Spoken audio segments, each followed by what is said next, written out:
Hey. Hi. Happy Thursday. Yeah, happy Thanksgiving almost. How are you? Yeah, it's Tuesday though.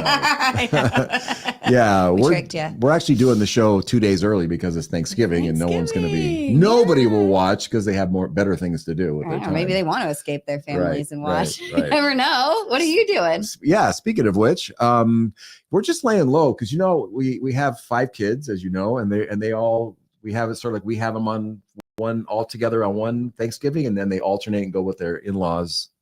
Yeah. On the other among one. 5 kids, I can only imagine the negotiations with the in-laws to get everybody on the same year. Was that hard? Exactly.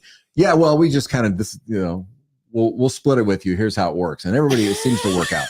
And so it's been working great. But so then when we don't have the kids, it's like just us. Yeah. So we're kind of laying low. Nice. It's going to be good. I don't even know if I don't know what we're going to do. We talked about ordering Chinese food. If you don't believe it or not, I love it.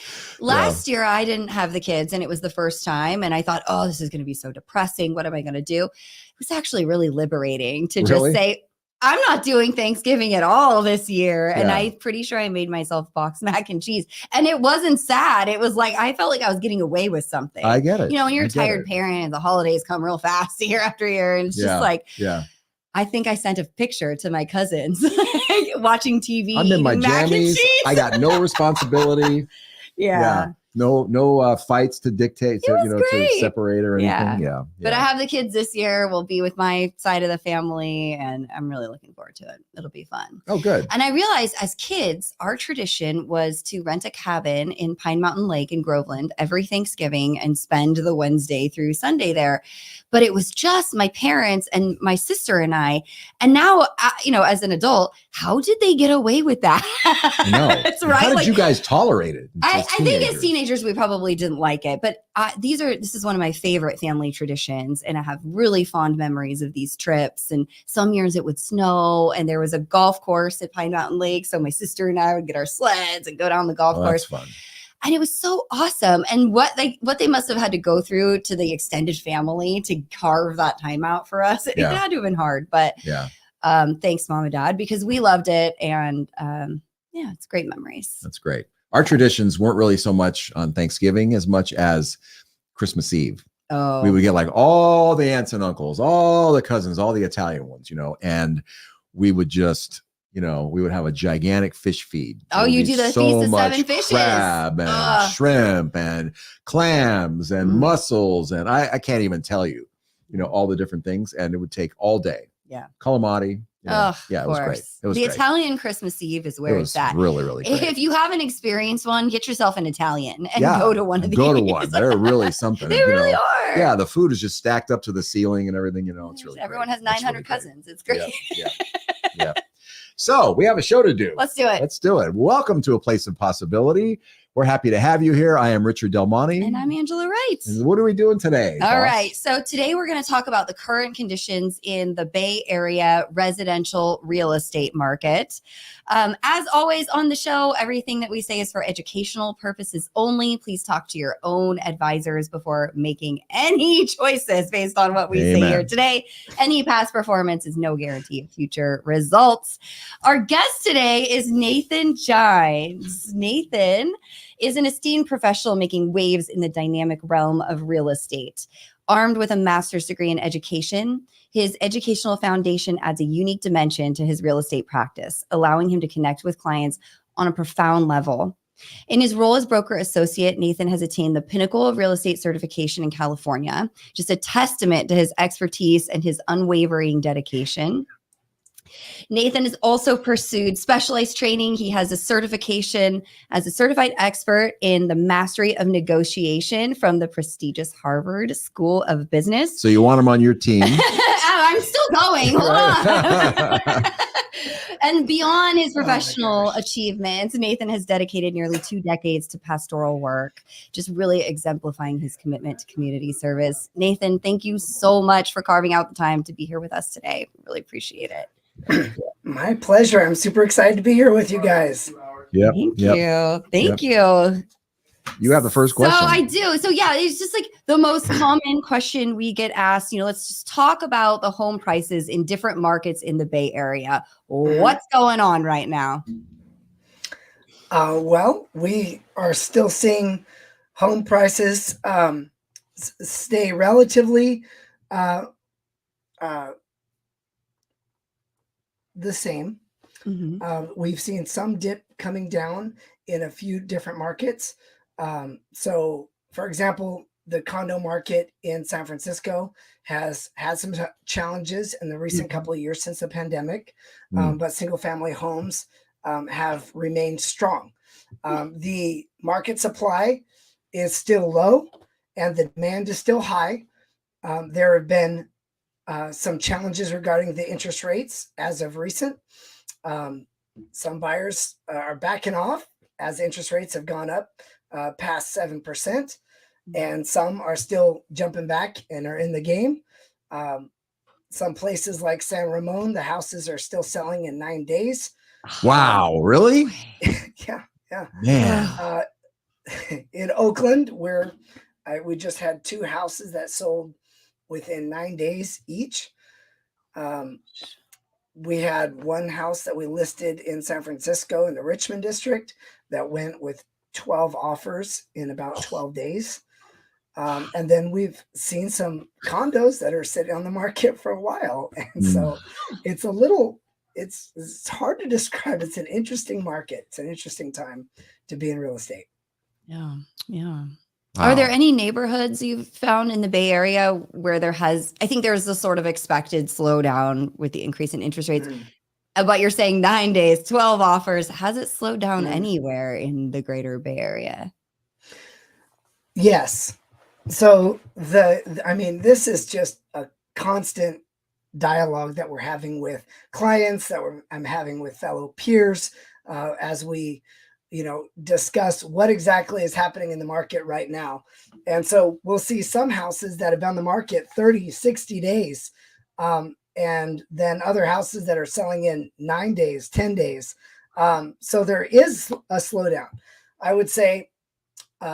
In our area, Alameda County in the Bay Area, the maximum loan amount is $970,000 total that somebody can take. So for a first-time home buyer that might be trying to get into the market at around $1 million, which the average home price in the Bay Area is about $1.2 million. Mm. So that makes it accessible for some first-time home buyers who are trying to come in with like 10% or 20% down, which is like the standard, because they can borrow up to 970,000. But once you start hitting the 1.5 million and up price points, it gets a little bit more challenging for first-time home buyers because now they have to bring in, $500,000-$600,000 into the Yeah. game, which ends up Yeah. being like 30% plus, Yeah. in order to get that Fannie Mae, Freddie Mac backed loan, unless they go to the jumbo loan, and the jumbo loan carries a higher interest rate. Mm. So I would say after 1.5 and above, buyers, the buyer pool gets a little bit smaller at that point. Interesting. Yeah. So what about where are the most expensive areas and where are the least expensive areas to buy in the Bay Area I always right now? wondered that. Like, Yeah. where are the richest Yeah. houses in the Bay? Inquiring minds want to know. Well, Yeah, I'm not buying one, so Yeah. someone I mean, just I'm tell guessing me. like Hillsborough or something is probably the Some most. little Atherton neighborhood is the you and most I don't even know expensive. exists. But where are the? well, Yeah. there's a little neighborhood called Alamo that their prices still remain pretty strong. Are we staying in it? Yeah. Yeah, with Yeah. the average price point of 2.8 million this Wow. year. And also there's places like Tiburon, the most expensive place to live in the Bay Area. Drum roll. Is Where? none other than Atherton, California. I thought so. I thought so. Yeah, I was thinking that. Yeah, Hillsborough, something like that. Yeah. I feel really blessed to have a friend that lives there, and Really? I was able to go and have coffee with him at his house. And he lives right next to Stephen Curry, and apparently you can hear Wow. the kids playing in the the back, and the whole nine. Oh, You know, like a You lot smell of the cooking coming From from his Aisha's wife. kitchen. It'd be nice to be over there and see what they're cooking for Thanksgiving. I'm sure. Oh, It's yeah. Oh yeah, wouldn't that be Oh, great? that's a good table. Wouldn't that be great? Where are the entry level homes for people that are kind of middle class trying to buy? Where are the opportunities for them, if Great anywhere? question. Brentwood, even Brentwood. I don't think Brentwood either. I really love Brentwood, but you know, the farther we get from the water, you know, especially probably Yeah, past Downville, you know, the more affordable it gets because the commute becomes a little bit longer for right. those that are, you know, working in San Francisco and are working in the tech companies. But I always thought, you know, Concord is a very affordable Oh, true. place to be. Yeah. Bay Point, Antioch, Pittsburgh, depending on how far you want to go, you can keep Okay. going further out, and you can see more affordable opportunities. There also are opportunities like if you are okay with living in a condo, if you're like, hey, I just want to live the city life, I want to Yeah. live in the condo, there are great condo opportunities for you in San Francisco, you know, right now. Right. And so there you'll find condos throughout the Bay Area. Townhouses can be another affordable opportunity or option. There are some places in Hayward, California, which are a little bit closer to the water. There's some places in Oakland that are more affordable, in Richmond, even some of the small places like Pinole and El Sobrante. There is a little tiny community of 100 houses, little enclaves in the mountains next to Pleasanton called Sunol, and they have these little cabins that were there for the last 100 years. And you know, there's these little enclaves of places tucked away throughout the Bay Area that can provide a more affordable option for first-time home buyers or somebody that. So basically, wherever you are, there's something nearby that you could afford to buy if you're a younger person. Absolutely, absolutely. Right, well, so do I want to be a buyer or a seller right now? Whose market is it? Who's got the better hand today? Or does it matter if it's a condo or a single family home? Maybe it's two answers. Are you going to give me the lawyer's answer? It depends. Oh yes. Oh man. Yes, the lawyer's answer. It's that is the reality, is that everyone finds themselves in a very specific scenario that sometimes it falls in the category where other people are in that category as well, and a lot of times that category is unique. So I would, you know, typically what they consider to be a buyer's market is 6 months or more of inventory. And we do not have 6 months of inventory. No. We're nowhere close. We're like a month or two of inventory. And that means that the amount of houses coming on the market are being absorbed quickly within a month or two. And in some markets, just a few days, you know, they're being absorbed faster than they can continue, you know, coming on, which means that the demand is outpacing the supply. Yeah. So if you're telling me, okay, Nathan, you know, they always want to know, is it a good time for me to sell right now? And I would say, well, what's your motivation? What is your motivation? Is your motivation that you're going to go move to another state and then spend all of your California house money and go travel the world and just live your retired dream life? And I have several clients that are like that. One that is on the East Coast, awaiting his house to sell, and he's super excited because he's going to land a place over, you know, I believe it's Maryland area, and you know, he's going to buy a place with 3 acres, a cabin in the woods, and he's very excited about that. So for him, it's a good time to sell because he's going through a life transition, and he's going to be selling and then buying his place in cash. So he's not going to have a mortgage. For somebody that's just looking to make an upgrade and say, Nathan, I just would rather have, a house with a pool. I love my house. So great. I just want a little bit more acreage. I want one more room. Well, if that's the case, most people right now have locked in interest rates that are around 3%. Yeah. And if you have locked in that 3% interest rate and you want to live in the same area, and you don't have some other compelling reason that is strong, like you had a divorce or somebody in your family passed away or one of those reasons, and it's just like I want a little bit more space, then the monthly payment is likely not going to be worth it to you, unless you have the ability to rent out the place that you are currently living in and purchase a new one. Yeah. And that can be an option for you as well. Yeah. Or you could just add on to your existing house. Yeah. Right? Yeah. You can exactly. You can add on. Yeah. California has put out these new rules. I mean, I was just reading, I was actually at the, in Alameda County's office the other day, the building department, and California has said ADUs for everyone. Yeah, I know. In certain places, you can actually have 3 ADUs on your house. And if you want to make all your neighbors hate you, then you can Airbnb them.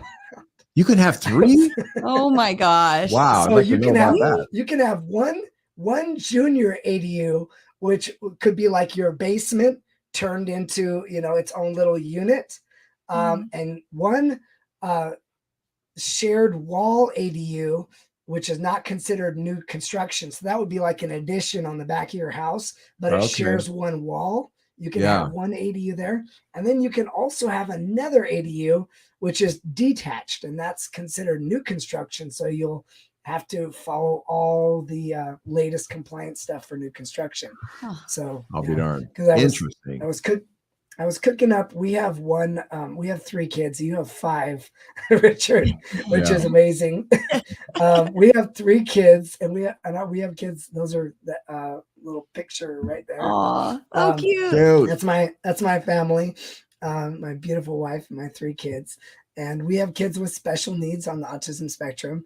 And so we have an au pair that lives with us. And I was I was saying, honey, we could get another ADU and have 2 au pairs. And then we could just do something. It would be great. We could go on vacation whenever we want. We could go on the Del Monte cruise. That's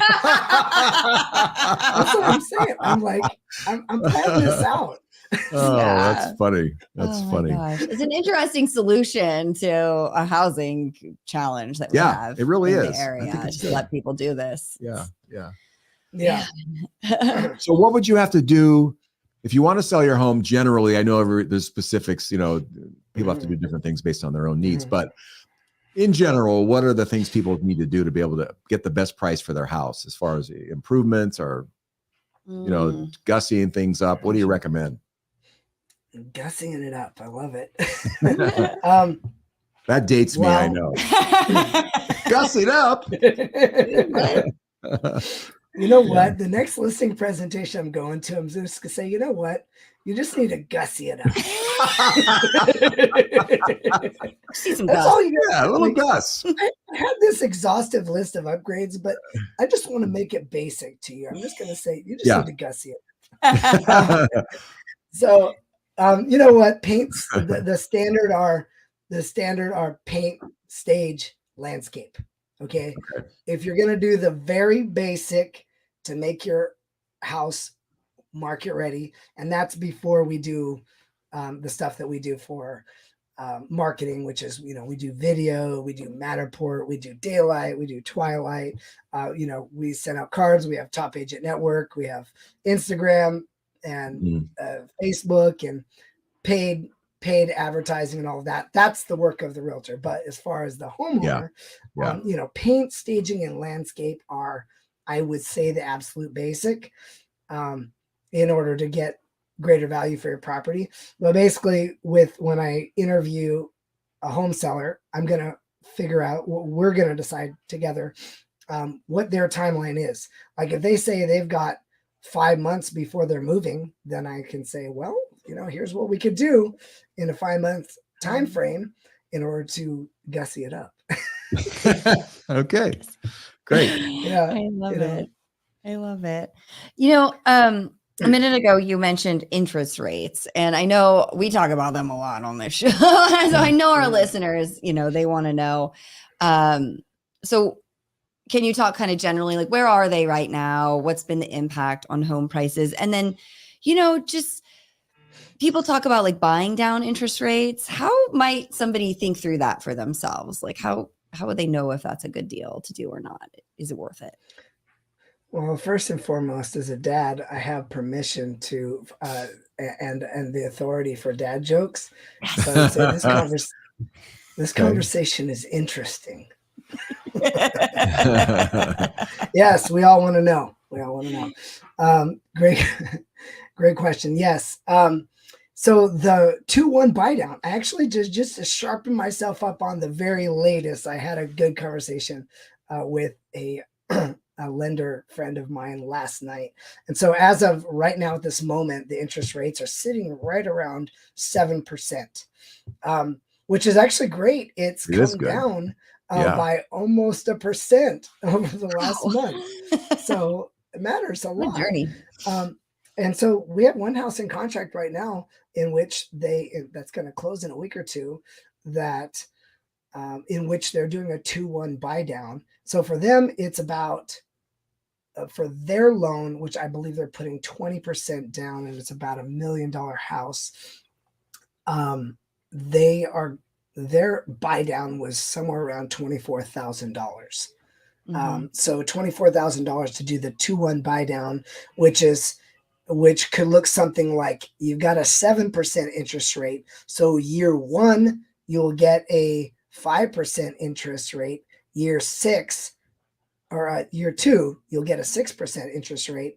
And then year three, your whatever the prevailing interest rate was or is, you'll continue. So essentially what an interest rate buy down is, it's kind of prepaying interest, and it's moving money around a little bit so that your monthly payment is more palatable. And who doesn't want a more palatable monthly? It's true. Monthly payment. It's true. Yeah. And I think for if you're a seller, that's a better way than maybe knocking the price down, because you can incentivize more people to be able to afford the house, right? Yeah. Good point. Absolutely. Yeah. Which kind of brings into the phrase I'm sure is going, I hadn't heard it before, but I heard it recently, buy the home, rent the mortgage. Right. And so basically you don't want to wait around for rates to go down, because who knows how long it's going to take, but, and you can always refinance later. Right. So, do you think that, higher rates that right now are going to change the long-term perspective for home prices in the area?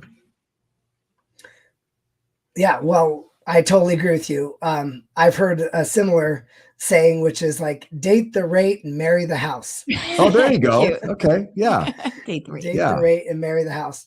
And I think that really kind of like what's behind that is, and behind like you said, long interest rates, long term, regarding the housing market, is it's basically being able to step back and say, why am I buying a house? Is this a quick Robin Hood crypto play for 2 months? No, it is not. Yeah, you're not going to be shorting the house. Right. Yeah. Exactly. Is this like you know what? Like, ooh, the interest rates are came down 1%. Let's buy a house right now and then we'll sell it. No, it is not that. Investing in real estate is a long-term strategy. I love a quote from Andrew Carnegie that said that, and which is interesting because this is a really old quote. He said, nearly all millionaires at that time, now we have more than millionaires, are build their wealth through real estate. And he advised that every person, whether you make a lot or a little, invest yourself in real estate, because it helps. It is the number one way that Americans and people all over the world have built wealth, is through real estate. Yep. And so when you step back and say, you know what, this is an opportunity to be able to live in an investment, not pay somebody else rent and help somebody else build wealth while I pay them in rent, and actually invest in myself for the long term. Yep. And in something that's going to beat inflation. And you kind of see things big picture when you begin to look big picture. Yeah. And you look at housing prices and how they've skyrocketed. I mean, just all over the Bay Area. It's always beat inflation. Investing in real estate has always beaten inflation. It is a very secure investment. And when you see it in terms of, this is an investment for a lifetime. This is not an investment for a week or for a month, but this is to build legacy wealth in my family. You know, when you see that, then the interest rate, you can begin to gain that perspective of what you're with our statements, which is the interest rates are temporary. Interest will go up, interest will go down. But the increase in the value of real estate over the long term has always won the day when you consider it for a long term from a long term perspective. So how will interest rate affect the Bay Area market? Well, you know, we're already seeing it. The houses were jumping during the pandemic about 20%, which is ridiculous in a year or two. I mean, this one house, like we would sell one house, maybe that house would sell for like 1.5 million. And then the same exact house a block over, like I'm getting calls from buyer's agents saying, hey, Nathan, what's your house in contract for? And they're finding out because the market was so hot and it was so competitive that they were going to bid over, you know, they were going to bid over the price that the house that was currently in contract for. And then 2 weeks later, something will sell for $50,000 or $100,000 more. Crazy. It's the same square footage. And that, honestly, that insanity, I'm glad it's not happening right now. I mean, it's a level of insanity. We needed the interest rates to be higher so that we could calm the insanity and get down to a more regular, steady increase of value. Give people a minute to be able to decide if they actually want to buy this house, you know, like they're frantic. We're bidding on, you know, how much more do we have to bid to get this thing? You know, it's just insanity. That was why on my street, I live in kind of an older neighborhood in Pleasant Hill. It's well known for these little 3-in-1 shacks that fall apart and very bad foundations. And some houses, like, you know, remodeled on our street gets 11 offers. Like half the people hadn't even seen the house, no contingencies. And the one that wins is a $1.2 million cash offer. And I'm like, who has $1.2 million in cash? The couple's my age. They have a baby. I'm like, what is your secret? Where are you getting this money? No kidding. Dad, of course, is where they got the money, you know, but that was The like bank of dad. Yeah. The point is there's people scrambling. Like that is not an environment. It's not healthy. It's not healthy. And people just get really dejected. But, you know, Nathan, it brings up a good point, because people of my age, you know, the interest rates where they are right now, they just seem kind of normal, you know, like they were abnormally low. But you have younger people, it's like, what's happening? They've gone up, you know, 4 times. You know, it's, you know, so there's like a panic that comes in about that. What do you must have to educate them, I'm guessing, right, about how rates have been and how this is really not abnormal. Yes. And that honestly, Richard, is why I think that I'm excited about, you know, your group. Oh, my earpod's falling out. It's okay. Oh, that's why I'm excited about your group, because I think that there's a wisdom of years and the wisdom of history in building wealth that you have, you know, being able to educate and help your clients build wealth for the years. And I think there's that our younger generation needs to hear from the wisdom of those who have been doing this for a while, who have been living here for a while. And I do educate and I say, look, you know, the reality is you want to know about high interest rates, 1980, so 15%. And my dad was so happy that he got in at a 12% rate because he got it. You know, he was just absolutely amazed that he got it for 12% rate. Yep. You know, Yep. and then people are like, well, the house was only $80,000. Yeah, that's true. But in 1980, um, the minimum wage was also much lower than it is Yeah. now.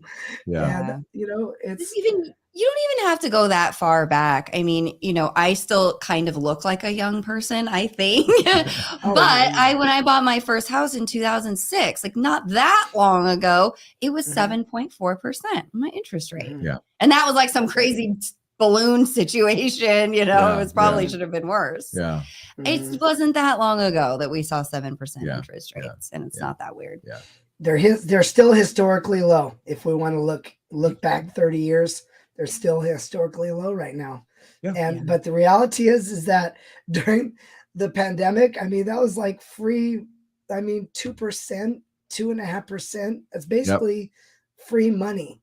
And Yep. I'll tell you, those of us that didn't refi during the pandemic are Really pissed off ruining about the it day. today. Yep, yep. I am. We did a podcast in January of 2022, and we told everybody the rates are still at 3%. Refinance, buy right now, because this is, you know, this is it. Yeah. You know, they're not going to last like this, you know, and we had no idea they were going to go this high, but you know, but still, yeah. And people are saying, they say to me, well, should I wait till the interest rates go down, Nathan? You know, and I say to them, it's the best time to buy is when you're ready. If you have the ability to, if you're really sick of renting, if you're really sick of making somebody else wealthy by paying your rent faithfully, Yeah. and you have the ability to qualify for a loan and get a house, even if it's not the biggest house or condo that you thought possible, then then it's a great time. Because as soon as the interest rates drop, like, I mean, even just it dropped a little, like we had 2 houses on the market within the last 2 weeks, one right after the other, one house, and they were both literally the properties were touching each other. They're that close. They're and very similar square footage. One house got 3 offers, and then the interest rate dropped around third of a percent, and we got 7 offers 2 weeks later. Yeah, I can imagine if we go in the 6s, we're going to be back to the races again. You know, I wouldn't be so it's surprised. like so it's like, okay, you perceive what's hard to really measure is the opportunity cost, because in theory I can tell you, well, if the interest rates drop 1% or 2%, whatever you thought you were going to gain in your monthly payment is now going to be absorbed with the bidding war that's going to ensue, paying $150,000 more. Absolutely. Yeah.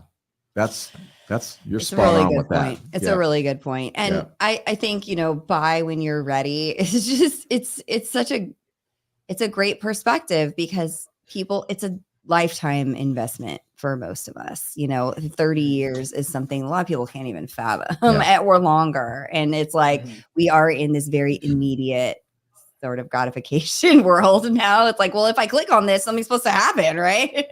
Gotta make my money tomorrow. Like, no. But I've been on a journey in my house. It was underwater for a very long time. And it was like, oh, you got to walk away. It was so stressful. But in reality, did I have to be stressed out during that time? No. I had a roof over my head, a mortgage I could afford.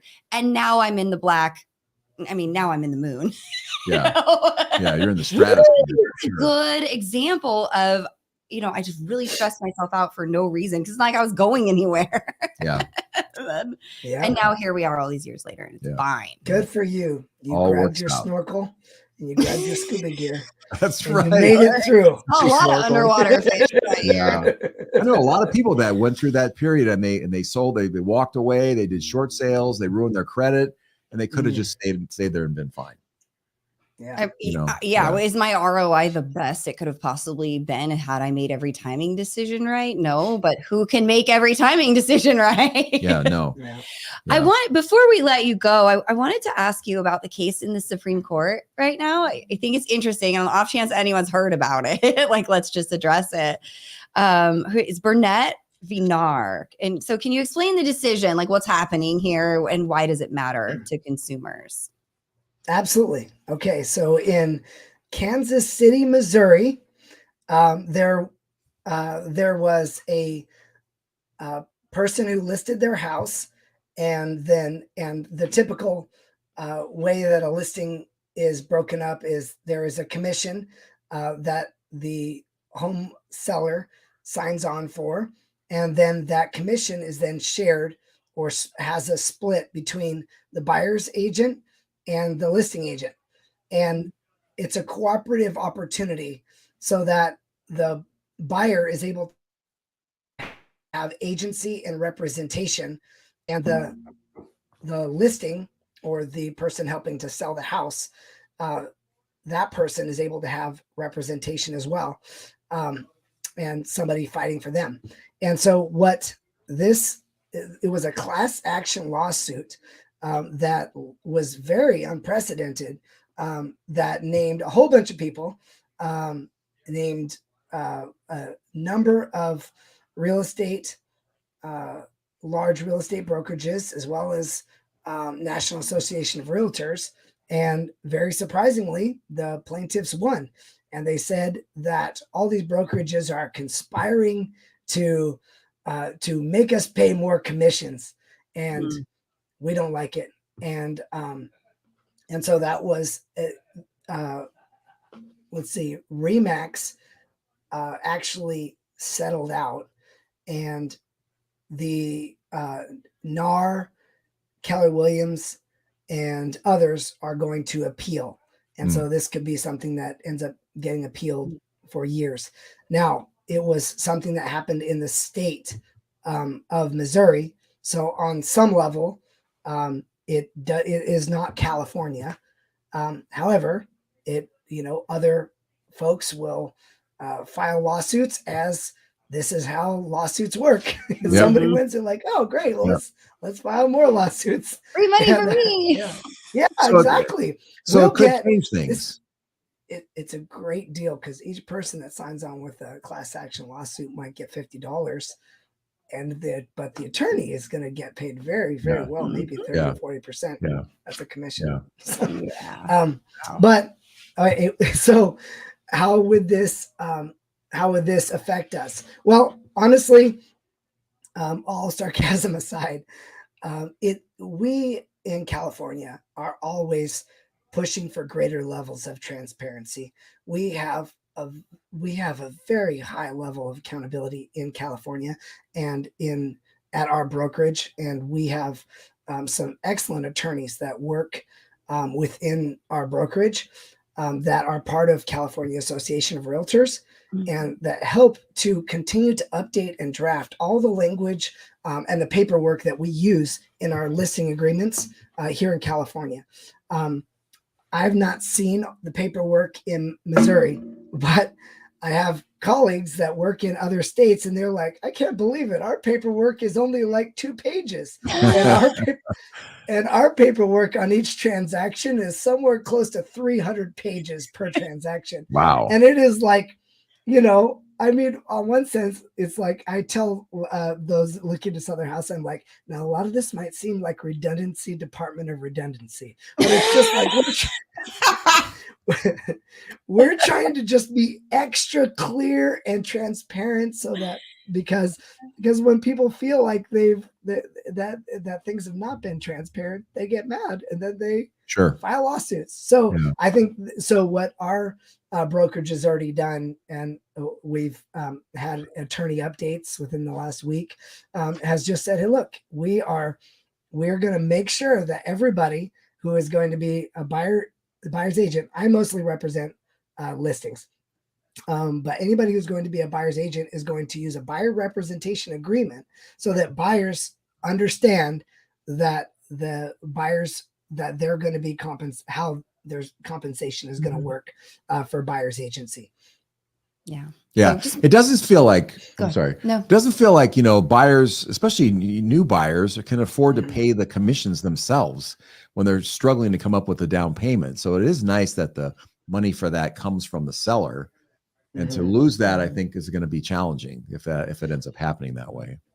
It's actually really a travesty, because there are people who Man, I'm passionate about helping people, Yeah. and who don't have, and people who may not be able to afford a house, or just be able to barely, be able to get into a place, because I'm passionate about helping people build wealth through real estate, Yeah.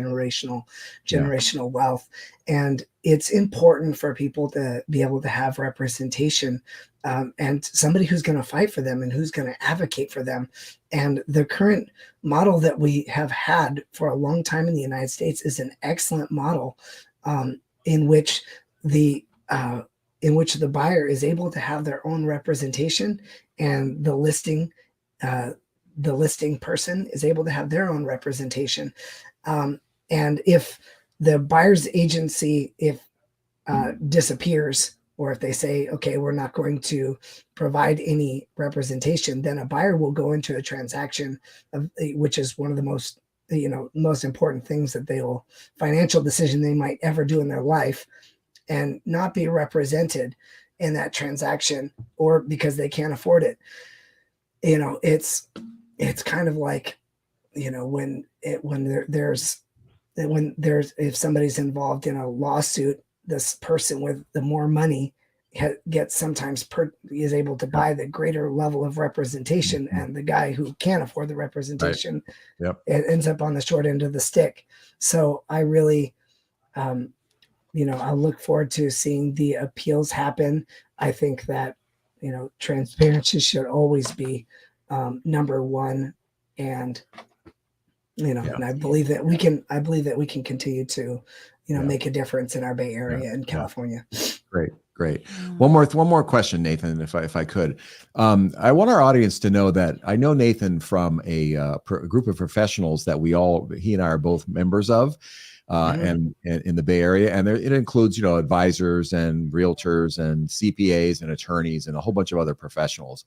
And we go to we meet once a month, and Nathan gets the most referrals for new business of anybody in the group, because they love him. Everybody loves him.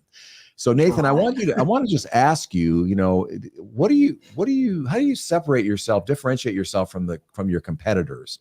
What makes you better? Why do you get so many referrals? Well, first of all, I want to say I want to have you share that. Yeah. There's amazing professionals all over this Bay Area. I guess what makes it different for me and for our family is that, I come from a ministry background. My wife and I are ordained pastors, and we have served our community for, in the Bay Area for over 20 years. And we're passionate about helping people first, just helping people. And, before we had 3 kids, we lived on a regular salary of $45,000 and less, which is very difficult to live in the Bay Area. You bet. And God has blessed us tremendously through real estate to be able to help a lot of people. But we did what we did for many, many years, because we weren't doing it for money. We were doing it to help people. And so we just take the same attitude of serving others, and looking out for their interests, as we have in pastoral work. We just take that same attitude toward every person we encounter and meet, that we really want to see them prosper and succeed. And I really believe that if you help others prosper and succeed, you will prosper and succeed as well. And so we just have to keep it focused on helping other people. And so I love our Provisors group, because there are incredible professionals like yourself in Provisors. I mean, I've met some amazing people who really want to serve their client.